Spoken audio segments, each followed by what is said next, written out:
তো যেই ব্যক্তির ভিতরে হিকমত থাকে সেই ব্যক্তির ভিতরে খৌফ, খশিয়ত, ওয়ারা, ইখলাস, আখলাক থাকে। তার কথাবার্তা পরিমিত হয়, তার কথাবার্তার মধ্যে ভদ্রতা থাকে, তার কথাবার্তার মধ্যে নম্রতা থাকে। তার কথা আপনার ভিতরে এফেক্ট করবে। আপনার চোখ ভিজে যেতে চাইলে মজলিস থেকে উঠতে ইচ্ছে করবে না। তার কথাবার্তা এশকে ইলাহি ঢেউ তুলবে আপনার অন্তরে। আপনি চেয়ে থাকতে ইচ্ছে করবে। সেই ব্যক্তি যখন চুপ থাকে তো এলমের সমুদ্র মনে হবে। সে যখন কথা বলবে সেই সমুদ্রের ঢেউ মনে হবে। আপনারা বুঝতে পেরেছেন? এটাকে হিকমত বলে। এটাকে হিকমত বলে। ওয়াজ কে করবে? ওয়াজ সেই ব্যক্তি করবে যার ভিতরে হিকমত আছে। এখন আপনারা আমাদের মতো উল্টা পাল্টা গাছা আগাছা বাজার সবাইকে বলবেন এখন ওয়াজ করবে। হযরতে লুকমান আলাইহিস সালামের ব্যাপারে আল্লাহ কি বলছে দেখেন, ওয়ালাকাদ আতাইনা লুকমানাল হিকমাতা, আমি লুকমানকে হিকমত দান করেছি। সেই জন্য আমরা কি বলি? লুকমান হাকিম। নবী না, রাসূল না, কিন্তু জবরদস্ত আল্লাহর ওলি। কেমন ওলি? তো সেই সময়ে কুতুবিয়তের মর্যাদায় অভিষিক্ত আল্লাহর ওলি। উনার নামে আল্লাহ একটা সূরা বানিয়ে দিয়েছেন। কেন?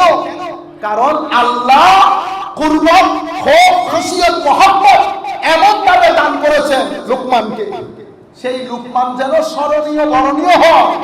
সেই কারণে লুকমানকে এখানে স্থান দিয়েছেন। কোরআনে নাজিল যদি নুজুল যদি অব্যাহত থাকতো তো আমার নবী বড় বড় যারা ওলি, হুজুর গৌসুল আজম থেকে উপর থেকে শুরু করে আমার মনে প্রত্যেকজনের নামে নামে একটা সূরা থাকতো। সূরা কাহাফ আসে নাই? সূরা কাহাফ, কাহাফ মানে কি? কেই গর্ত। আপনি যদি ইংরেজি, আমরা যখন বাইরে বক্তব্য দেই আমরা কি সূরা কাহাফ বলি? বলি না তো। আমরা কি বলি? This verse has been mentioned in the chapter of cave. তখন মানুষ চিন্তা করবে না বেকুম নাকি কোরআনের চ্যাপ্টারের নাম বলে গর্ত। আপনারা বুঝতে পেরেছেন? আমরা যদি বলি this verse has been mentioned in the first chapter of Holy Quran, the name is cow. Second surah cow. মানুষের কাছে আজীব বিষয় না? দেখছেন? গর্তের নামে সূরা করেছে। কেন? কারণ সেই গর্তের মধ্যে আমার ওলির যুবকরা শুয়েছে। আর আপনি বলতেছেন এখানে কি মশারি টাঙায় রাখছে, মশার কামড়া। আল্লাহর ওলিদের সামনে বেয়াদবি হলে পরিণামটা সুন্দর হয় না। পরিণাম সুন্দর হয় না। আমরা তো ছোটখাটো লোক। আমার মনে হয় 2011 অথবা 2012 দিকে ওই আমার ওই বক্তব্য এখনো রেকর্ড আছে। আমাদের বাংলাদেশে এক ভদ্রলোক ঈদে মিলাদুন নবী তাবাররুককে মানুষের বর্জ্যের সাথে তুলনা করেছে। আমি সেই মাহফিলের মধ্যে বলেছি তখনকার যুগে, মানে ওনার মৃত্যু প্রায় বিশ্বাস করার মাহফিল 4-5 বছর আরো আগে। আমি বলছি যে এই ব্যক্তি এই কথা বলেছে তার মৃত্যু জটিল হবে, বেইজ্জতি, বেহুরমাতি, অপমান, অপদস্থতার মৃত্যু হবে। মৃত্যুর পর চেহারা বিকৃত হবে। হয়েছে না? আপনারা বুঝতে পারতেছেন? আমরা কারোর নাম বলবো না। হয়েছে। আমি এটা বড় অহংকার করে বলতেছি না। আমরা বলতে চাচ্ছি আপনি, এটা আমার নবী, এটা নবী, এটা আমার রহমতুল লিল আলামিন নবী, এটা আমার আল্লাহর মাহবুব বান্দা। আমার আল্লাহ কেমন মহব্বত করেন? আমার আল্লাহ আজানের মধ্যে রেখেছেন আমার নবীকে। আমার আল্লাহ নামাজের মধ্যে রেখেছেন আমার নবীকে।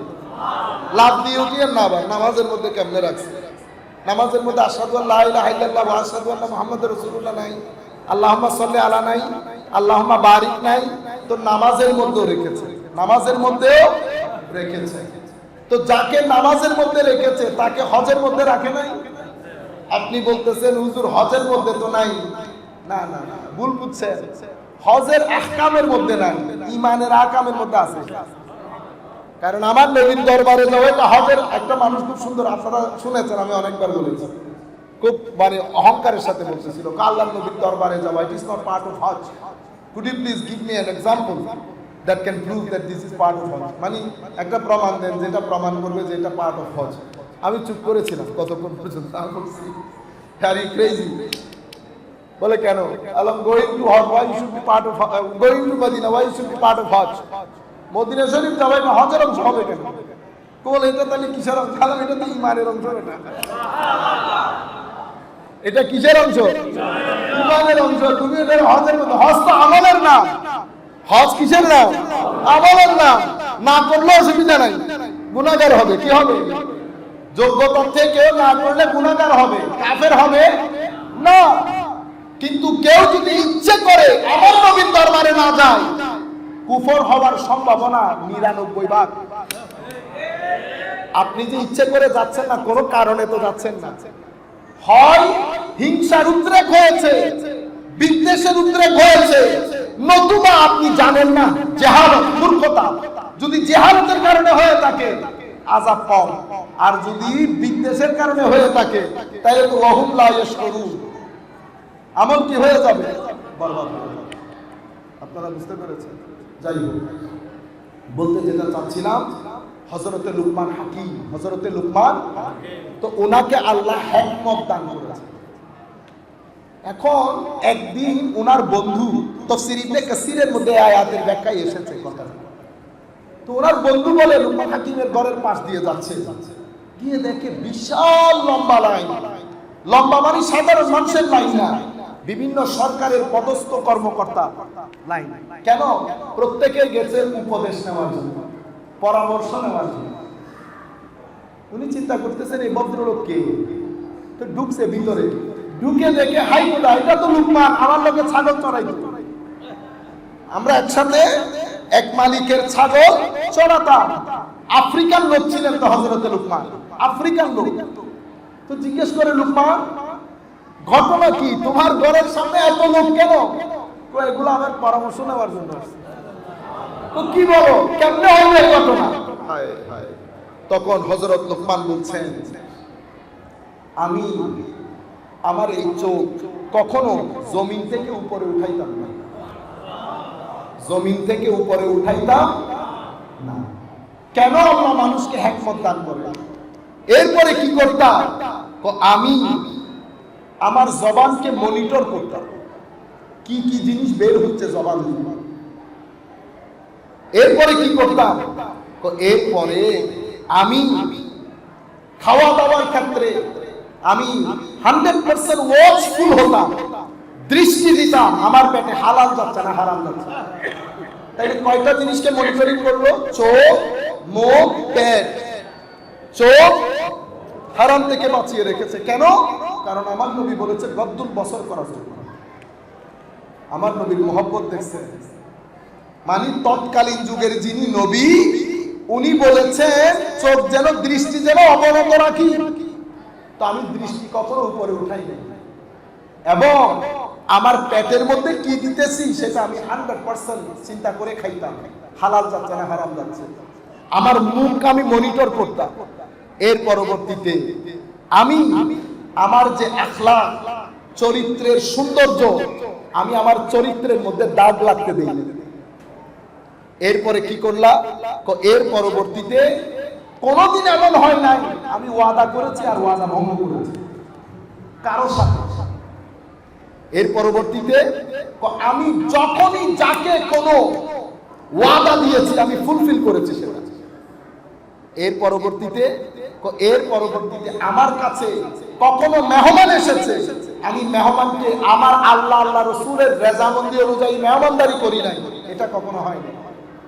একরামুদ্দাইফ যেটাকে বলে, মেহমানদারি করা। এর পরবর্তীতে আমি আমার পাড়া প্রতিবেশীর যে অধিকার, সেই অধিকার সংরক্ষণ করেছি। দেখছেন? এরপরে যেই কাজগুলোর মধ্যে আমার আখিরাত এবং দুনিয়ার জীবনে কোনো ফায়দা নাই, সেই কাজগুলো আমি কখনো করি না। পুরো আমাদের সূরাতুল মুমিনুনের একেবারে কপিরাইট।